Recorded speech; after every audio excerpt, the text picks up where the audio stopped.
Morgan Patten was just 24 years old when her life came to a sudden and tragic end.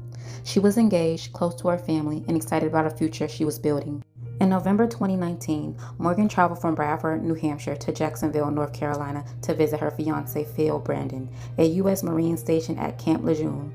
Like many military couples, visits were precious. This one was supposed to be simple and happy.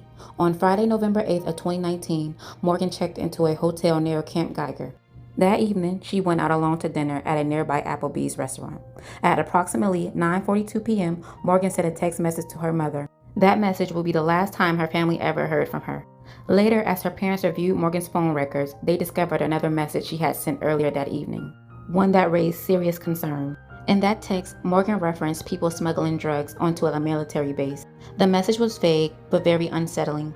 According to her parents, it was never fully explained by investigators, and law enforcement has not publicly stated that it was connected to her death. Still, for Morgan's parents, the message stood out, especially given everything that followed. Sometime after leaving the restaurant, Morgan encountered two Marines, Hunter Wells, age 21, and Charles Cornwall, age 20. Exactly how they met and why, and Morgan ended up leaving with them, has never been clearly explained. This is one of the first major questions her parents had continued to raise. They described Morgan as cautious and responsible, excited to see her fiancé and not someone who would be willingly to put herself in danger. Yet within a short window of time, she got into a pickup truck with two men she had just met, and her family has never been given a clear or consistent explanation as to how or why the decision happened. At approximately 10:51 p.m., the truck was traveling along a dark road in Onslow County, North Carolina. Investigators later determined the vehicle was moving at an extremely high rate of speed, estimated at over 80 miles per hour. Then the truck left the roadway and slammed into a tree. The crash was devastating. Morgan was ejected from the vehicle and died from her injuries. Charles Cornwall suffered severe, life-threatening injuries and had to be airlifted to a hospital. The driver, Hunter Wells, survived with minor injuries.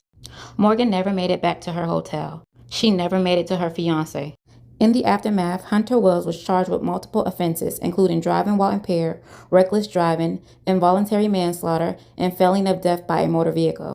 As the legal process unfolded, Morgan's parents began to speak publicly, not to accuse, but to question. One of their most troubling concerns involved DNA evidence. According to Morgan's parents, male DNA was found under Morgan's fingernails. Authorities reportedly told the family the DNA was insignificant and could have come from casual contact earlier in the day. However, an independent DNA expert reviewing the lab report for the family stated the material appeared to be male blood, not just trace touch DNA. Investigators have maintained there was no evidence of sexual assault and no foreign DNA found in internal swabs. Still, Morgan's parents believe